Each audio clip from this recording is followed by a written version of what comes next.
All right, welcome back to the channel, everyone. So today we have a few things to discuss. First being, there's a bit of drama at the top of the welterweight division. There's a lot of conflicting call-outs and everything, so let's just get right into it. So Garry made a video, I believe it was on the 7th, where he was saying that, in the caption, Belal fought with his ego against Jack and he should have never struck with him. He should have stuck to the game plan, and that's the only reason why he lost. However, if you watch the fight, Belal did try to take Jack down. He had a little bit of success, especially near the end where he took him down and landed those elbows, and that's where Jack had a bunch of damage there.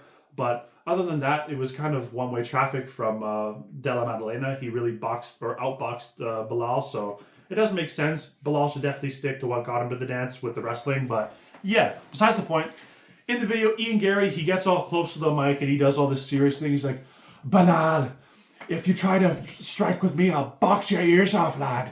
And it's just, it is funny because it's like, at least Garry tries to promote stuff, but I just feel like he should lean a lot more into the heel role, where, especially when the fans, all the personal shit about him, where I feel like they've definitely made up their mind, and unless Garry can go on some nuclear fight knockout streak and really redeem himself in the eyes of the fans, I feel like he's just going to be booed, and you can tell he doesn't love being booed, especially like in those press conferences in those arenas, but I feel like he's just going to have to get over it and definitely embrace that role. And then Sean Brady seen that video Garry made, and he responded on his podcast where his co-host asked him, it's like, so what do you think of the Garry versus Belal matchup? And then Sean Brady's like, not happening. And then the co-host says, how do you know? And then Belal's like, because I know. Me and Ian are fighting. He's just trying to stir the pot. And that's the thing. Garry, he definitely loves to stir the pot. He definitely likes to get all the attention and the clicks. Obviously, he doesn't love the negative, like I said, but still. I feel like the Sean Brady-Garry fight should definitely happen, because you look at the rankings, Garry's number 6, Sean Brady's number 2. And if you look at Sean Brady recently, it's real unfortunate because, so, he lost to Belal, right? And then I feel like the company hates the fact that he lost to Belal, because he easily could have gotten the next title shot, but especially beating the former champion in Leon with a dominant submission.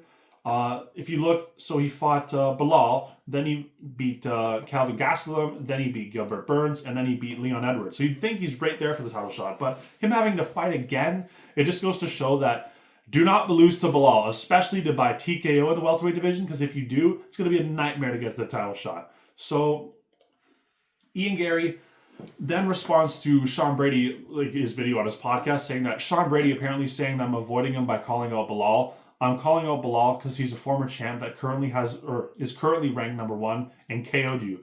But if you wanted it, I'm in. I've never said no to anyone, and everyone knows that. And then, so like I said, I feel like this fight makes the most sense, especially ranking wise and timeline, because I feel like Garry and Belal, or Garry and Sean Brady, want to get in there right away. Whereas Belal, he definitely needs a bit more time to come back, especially because of the war and the damage. I get he's in the gym, but still. And that leads to the next point, whereas Usman was asked in an interview where he was saying, like, because the guy was like, oh, so do you still want to fight Belal, especially after this Joaquin Buckley fight? And he's like, nah, man, it's just, the only reason I wanted to fight him is because of the belt. Now he doesn't really have the belt, so there's nothing for me to gain. However, I disagree, because if you look at, let's say, for example, Makhachev beats Della Maddalena. A lot of people are saying that fight's probably going to happen in like later this year, so probably like October, November, maybe December. And then let's assume Makhachev wins. He's not going to be able to return before, I think, May. Something to do with Ramadan, and I don't know how all that works. I'm obviously not an expert, but I think it's like sometime in April kind of thing, where then it'll be he'll be good to go after May or during May, something like that. So let's say Usman wins. Him waiting around like after a win versus Buckley will not do him really good, in my opinion. I don't think he has the same pull as he once did, especially the UFC can be like, well, you were on a 3-fight losing streak. So I definitely feel like Usman or Buckley's going to have to fight again, and Buckley even accepted that. Whereas I feel like Usman should definitely reconsider fighting Belal, because Belal says, Usman, I'm cheering for you. I know that you said there's nothing there for you with me next, but I want to see you win, then I want to see you inside the cage. And that's the thing, though. John Anik, he was saying that Belal versus Shavkat is possible for October. And I know I made a video on that, but I don't know if that's true, especially since Belal's talking about fighting Usman. I don't know. I feel like the UFC definitely would probably prefer to have Belal versus Shavkat because they really don't like Belal. And I feel like they think that, especially, it all depends on how Usman looks this weekend because obviously if he gets flatline KO'd, then it's a different story, right? And I feel like Buckley has definitely has the will to fight like a Shavkat coming back. And that would be a good fight as well. But yeah, I definitely wouldn't mind seeing Kamaru Usman versus Belal Muhammad. I feel like the fight would make sense, especially they're both older in their careers. And it just like I said, it all depends on how Usman looks in his next fight. But yeah, no, I feel like that would be an exciting build up too because then they would finally release the podcast footage of them on pound for pound. I don't know if there was a real physical fight, but I'm sure there was a little war of words. So I feel like that's an easy fight to promote. And especially since Usman, I think, what is it, like damn near 2 years since he's fought and he's coming back now. So if he's going to fight now, then he's going to have to wait all the way till next year. I just don't think that's a wise decision. So, but that's the thing. Obviously, if it's a war versus Buckley, then it's a different story. But if Usman gets through Buckley relatively with ease, then I definitely think they should book the Belal versus Usman near the fight of Della Maddalena versus Islam Makhachev. Because then you can have the aligning timelines and then return and then boom, there you go. Also, you can even throw the Ian Garry, Sean Brady fight on that same card as well. And then it'd be like, hey, whoever gets the best performance, you get to fight for the belt. But yeah, moving on. Usman was weighing in with Ngannou.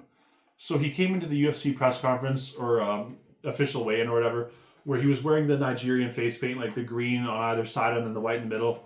And he walks up to the stage and then Ngannou shows up. And it's just like the fans, you can tell they were like screaming for Ngannou. Like there's definitely no love lost with Ngannou and the fans. And that's the thing, where there's smoke, there's fire. Because a lot of people were saying like, Dana White must be pissed. How was he able to go on stage? I don't think Ngannou was ever banned. Like, he never did anything bad to the UFC. You know what I mean? It was just tough negotiations. I know Dana White wants to act like it's all personal. From what Eric Nixig was saying, it's definitely not personal with Ngannou.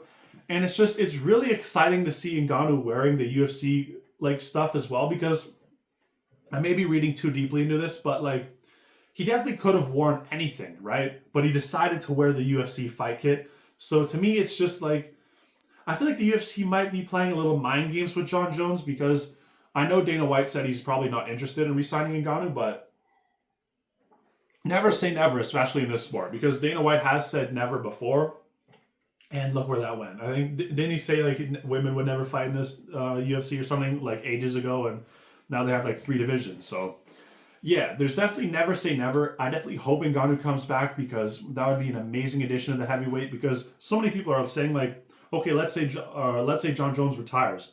There's really nothing there for Aspinall.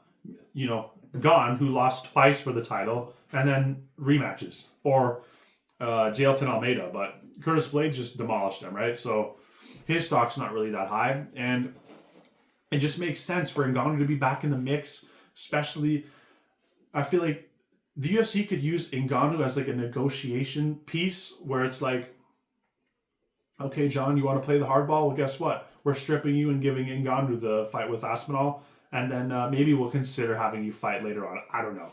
And then just to get Jon Jones a little jealous and fired up and be like, and then I feel like if Jon Jones watches the fight with Ngannou and Aspinall, especially if Ngannou wins, I feel like Jon Jones is more likely to fight Ngannou just because of the age thing. John has made it a very clear point, especially before Pereira lost to Ankalaev. He's like, me and Pereira were the same age, blah, blah, blah, blah. But like, it's ironic because DC was saying how it's like, I was 38 when I fought you, a year older than you are now, plus I'm way shorter. So you're not giving these opportunities to the up and coming guys. So, but I'll be all here all day talking about that. But yeah, no, I really hope that Ngannou's definitely into the negotiations. And I feel like Dana White, put your pride down, man, and just get to the negotiation table and bring Ngannou back. It only makes sense. He's done his thing in boxing. He's got his money. So just do a fight-by-fight contract, and then, yeah, we'll have like this heavyweight trio, Aspinall, Jones, and Ngannou.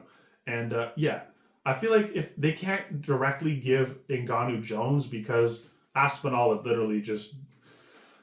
That's the thing, though. He's such a nice guy. I don't think he would do much, but I feel like the fans would riot on behalf of him, so they definitely have to do Aspinall either versus Jon Jones or Ngannou, And now it looks like Ngannou is definitely a possibility. Like I said, I could be reading too much into this, but you never know. So, yeah, that's my thoughts. Like and subscribe. We'll see you guys on the next one.